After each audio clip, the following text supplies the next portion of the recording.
My day has been a day of lovely surprises. I hope yours was too. But my first lovely surprise was doing a really fabulous discussion with Larry Goldberg earlier today, discussing the AI purchase, X.AI purchase by Tesla of 5 billion shares or $5 billion worth of XAI.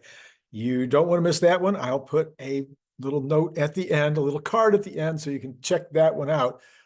Very, very meaningful, useful conversation. But the other big surprise, so that was one nice surprise. Then the other second surprise was that Elon Musk showed up by Starlink, downloaded by Starlink at the X Takeover up in San Luis Obispo today. Of course, everybody said I should be there. I should have taken the 5-hour drive and been up there with everybody. That would have been great, but I didn't. Anyway, he spent over an hour answering questions. They were expecting a 5 to 10 minute visit, and he spent over an hour. What did we learn from that conversation? Well, number one, Optimus. He says, look, Optimus is all. It's forget about everything else. Optimus is good. You know what he says about Optimus. Anyway, he says the new version will have, as Scott Walter said on this channel, 6 weeks ago, I think. He says, look, the new version will have actuators in the arm. Okay. No actuators in the hand. He even explained what actuators are, a combination of switches, electronics, the motor, the gears, all that kind of stuff, all combined in a little actuator. And these actuators will all be in the arm in exactly the same way that the human hand and arm work. He says, we don't have that much muscle in the hand. Most of the muscle is in the arm, and it's almost like a puppet where the hand is the puppet and the strings are up here in the arm manipulating the puppet down below. I thought that was a great description, very useful. And anyway, he says that is, of course, expected to be all ready to go by the end of the year. He said, look, these actuators that we're building, you can't buy them for any price. There is nobody anywhere that provides the kind of actuators that we need to do this, giving us he didn't say it this way, this is Randy's way of saying it, giving us a massive moat over any other possible company that wants to make humanoid robots, because they're going to be in the same position of having to build their own actuators and or find companies to build them for them. It's going to be way harder to do that for companies that don't have the kind of skill sets and the kind of experience that Tesla has. So huge, huge, huge moat, but there's so many moats. All right. He's still expecting the Optimus to be deployed for about a year in the factory. He says to work out the bugs, to get things kind of worked out, make sure that they can walk in space, et cetera, then out to the world in 2026 in volume. He says eventual sales, he said this before, in fact, this is even a low number for him, eventual sales of about 10 billion units. That doesn't mean Tesla. That means everybody. He continues to believe that they'll sell for about 20,000 each eventually, so that households will be able to afford them, and that would be a total market of about 200 trillion. And he says, at that point, what will money matter? It won't be about money anymore. Everybody will have such abundance. Everything, every service, and every kind of product will be so cheap that we will have massive abundance. And so we will have a world that will be changed dramatically. Now, he said a lot of this in the past, but he did talk about 20 billion bots instead of 10 billion bots, because he thinks there will eventually be 3 per human. He says every human will need one, and then industry will need them. And then, we'll have things like trash pickup, all kinds of uses for these bots. He also said that the Starship should be launching again in late August or early September. He says it'll be ready to go in a couple of weeks, but it will be early September before they probably get the okay from the federal government. He says the goals of this particular launch will be to land the booster in the 𝐒𝐻𝐳𝐿A chopstick arms. That'll be fun. Can't wait to see that. Maybe go see it in person.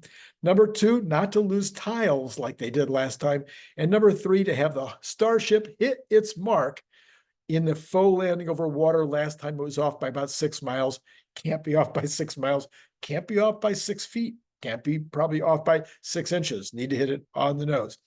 He says he believes that rapid reusability will happen next year. Rapid reusability will happen next year. Let that sink in. Okay, on FSD, he says, number one, he's real sure that the Cybertruck owners will get their FSD in about 2 weeks, which got a big round of applause and laughter. But he actually does believe that they'll probably get it in the month of August. On FSD, he says he's really sure that it will no longer require supervision later this year. Really sure that it'll happen later this year, but he says next year is all but certain. I know we've heard this. We've heard this particular song many times before. Roadster, he says, will be next year, probably next year. He didn't say absolutely, but probably next year. He says it will fly, and it is a joint effort with SpaceX. He feels that Optimus and reusable rockets will be still talked about as game changers 100 or even 1,000 years from now by historians. He says that any company with advanced AI will get huge valuations on the market, as well they should. He says those that don't have advanced AI are not incorporating advanced AI into their businesses, not so much. He feels that the current valuation for NVIDIA is correct. He praised Jensen and says that they're making great products and that this is reasonable for them to be priced at these high numbers. So that's all I got from the Elon Musk video. You might want to go look at it yourself. It's up on X. You can find it. Go to Elon Musk's account. You'll see it there among other places. I think mine also. Okay, so now I've been running some polls on X, lots and lots and lots of polls. I think it's fascinating, even though I get, 100 people or 200, maybe 300. It's helpful. You can look at it and go, that's interesting. Well, this poll actually, I think, is getting more votes than I've ever gotten before. It's up like 370 votes now. It's starting to turn into something real. By the way, I did do a poll the other day and found out that half of the folks on half the folks that answer the poll, so they're following me or paying attention to my feed, are college graduates. About another 12-15% have master's degrees, and 12 to 15% have advanced degrees, leaving only about 25% that have only a high school or less. All right, so this poll, though, if you own an electric car now, this is what I asked. If you own an electric car now, I didn't say a Tesla, I said an electric car. If you own an electric car, can you conceive of ever going back to an ICE car? Though the first offer was, if you own Tesla, no way. That got 70.4%. Own Tesla way. In other words, they might go back to a regular car, to an ICE car. That would be 11%. Own another brand, no way, 9.9%, and own that other brand, and you might consider it 8.6%. So about 50-50 on people. Now this is, it's just a small 360, but that's interesting. About 50% of the people who own a different brand would consider going back. But out of 80%, 81%, what would that be? 7/8? No, that's not how it works. Yeah, anyway, more than 70%, but I can't figure it out in my head right now. More than 70% actually of the total that voted that were Tesla drivers said they would not even consider it. And a small percentage, somewhere around 11 or less, said that they would, somewhere around, no, that would be more than 11%. So I think about 15% said they might consider it. I really want to talk to those 15% and see what the problem is, why they might contemplate going to gas stations, of all things that we could think about. Okay, this is Randy Kirk. Hit that like, subscribe, and notify button. Tomorrow is Brian White. He is up at that X wipeout, what do they call it, that X thing up in San Luis Obispo, along with a lot of the other guys and gals that are influencers in this space. And so we'll be talking, I'm sure, about that tomorrow. I've also got some very interesting things I want to ask him about 2025 sales levels. There's a lot of conversation right now on X about what do we think we will pop back up to next year. If we really only do about 1.8, 1.9 million this year, where are we going to go? What's going to happen next year? I'm seeing numbers, some people hitting numbers around like back to the 50% increase rate again, maybe in the 2.7 range. And then the following year, it wouldn't be that hard to continue that, getting up to 4 million. Given all the cars that are going to be, the new cars that are going to be out there. All right, so I want to talk to him about that. And then hit Patreon if you don't mind. Could use several more folks to join up on that. Earnings highlights this week. Lots of earnings. Really serious earnings that I think are going to impact a lot of decision making over the Fed. So on Monday, you've got McDonald's, and then you've got ON Semiconductor. McDonald's, of course, will give us some information about the consumer, and I've heard some rumors that McDonald's $5 meal deal has helped them get more people in the door, but not that many. Anyway, we'll see. We'll see what happens on that. We got the semiconductor folks on Monday, on the ON people. Then on Tuesday, you got Advanced Micro Devices and Microsoft. So that those three together should give us some idea about that category. You got Procter & Gamble and Starbucks on Tuesday also. So between that and McDonald's, we should get a pretty good range of thinking about how the consumer is doing. On Wednesday, you're going to get Boeing. That might not be very helpful, except in the overall, marketplace about manufacturing. But then you got MasterCard and MasterCard, again, a consumer item. Meta is also on Wednesday, followed by Amazon and Apple on Thursday. So what can happen this week? Well, there's a bunch more going on this week. We'll talk about that in a second. And then on Thursday, we're going to get the oils. We got Chevron and ExxonMobil on Thursday. So, I'm sorry, that'll be on Friday. The Amazon and Apple on Thursday, Chevron and Exxon on Friday. Holy mackerel, what a week. Well, okay, what about the reporting this week? Oh man, it doesn't get any better than this. This is going to be one wild week.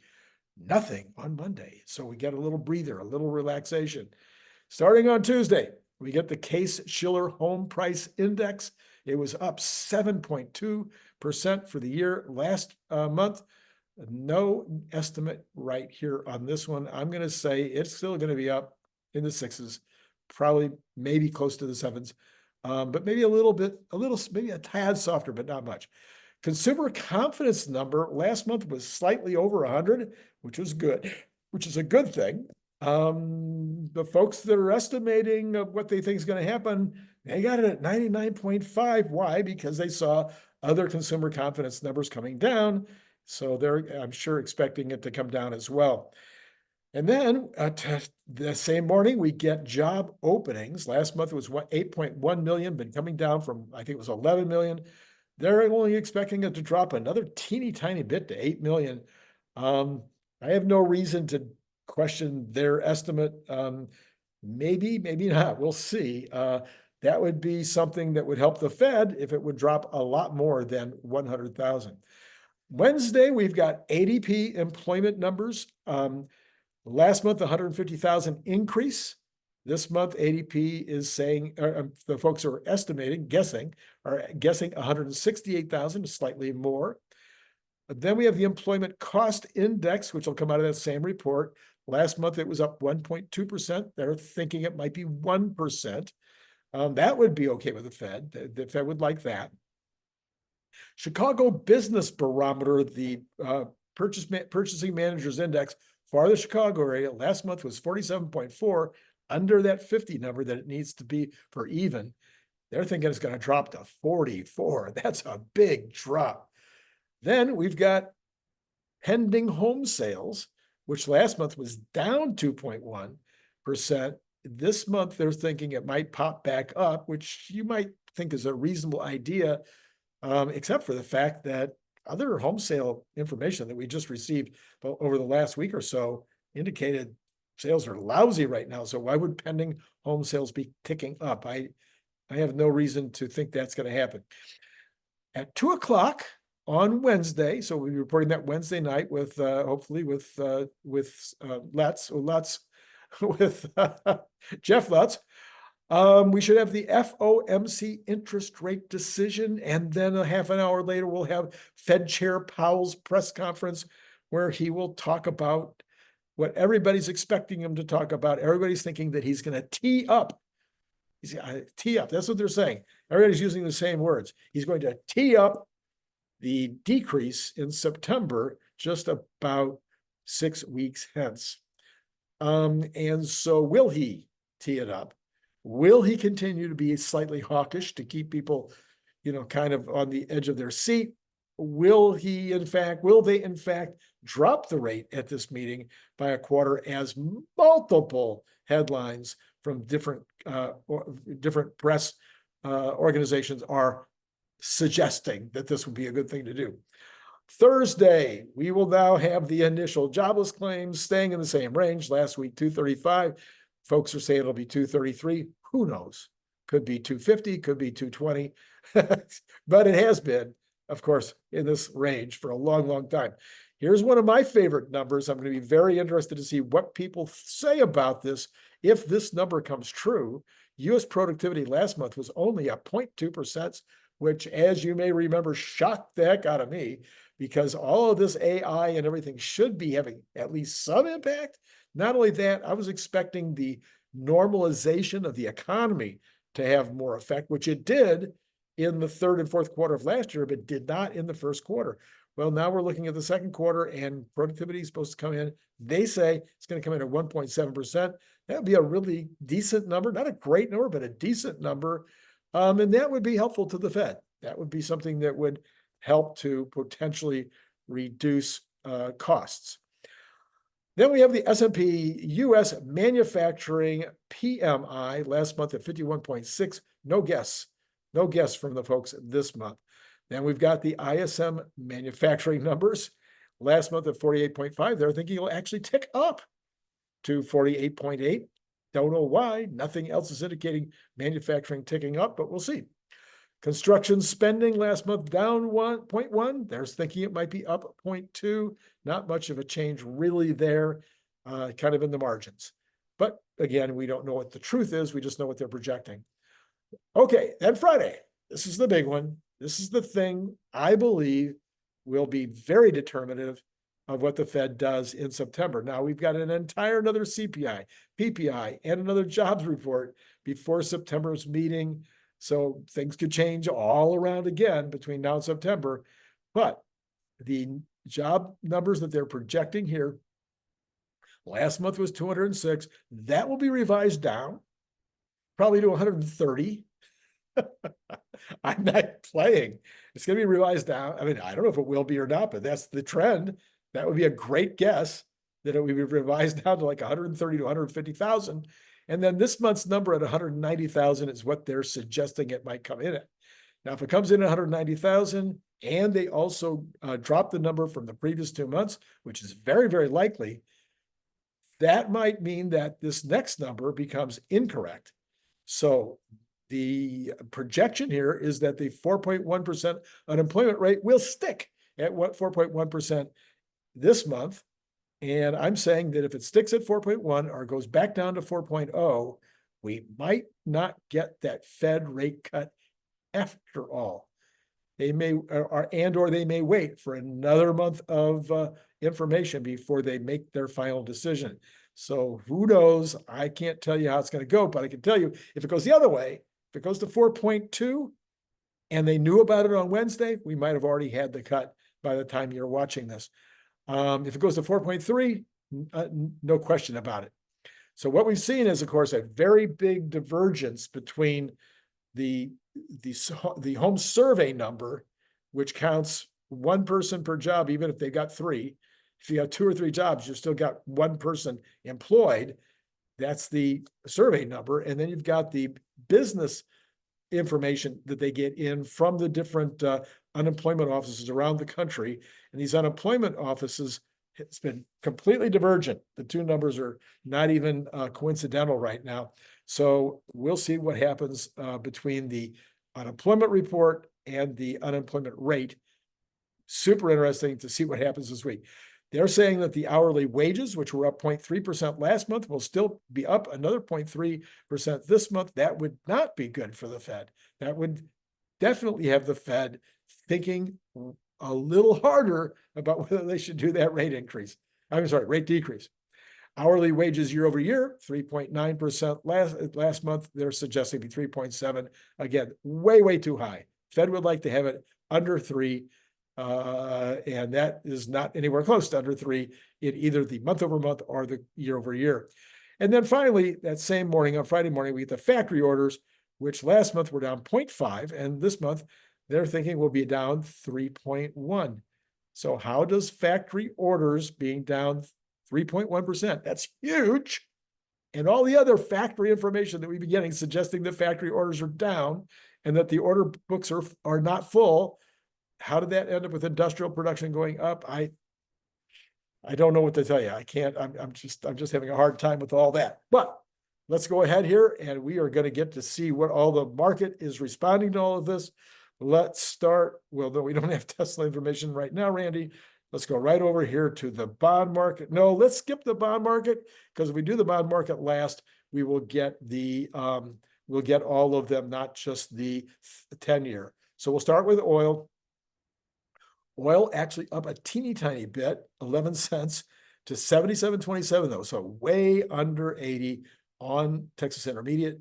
Brent is staying over 80 at 81.40, but that's way down from where it was. We got natural gas up 1.84% in the pre-market, staying over $2 at 204. We got gold up in the pre-market at 23.94, 13 bucks up. That trying again for that 2400 level.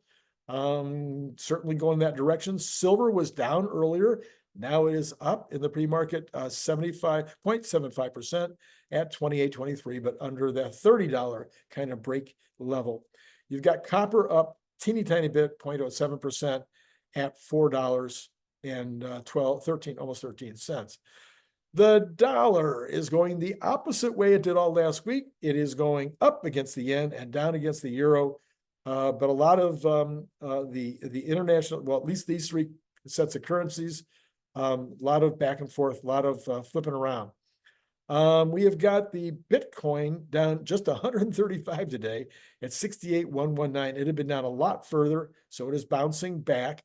Lots of things going on this weekend with regard to crypto. We've got Trump coming out and saying that he's going to go gangbusters on crypto. You've got Musk talking about crypto earlier today, although saying, look, if you ever see a video or anything else say that he's promoting some kind of a coin, it's fake. It's fake. It's, he's not promoting any coins, anytime, anywhere. So that's all fake. But lots of activity, lots of conversations right now around crypto.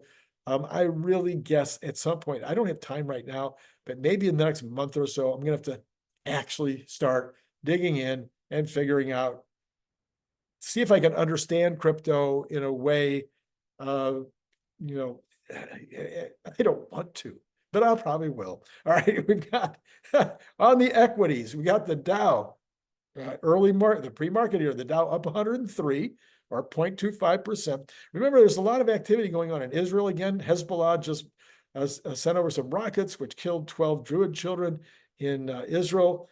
Israel is trying to decide what to do about that.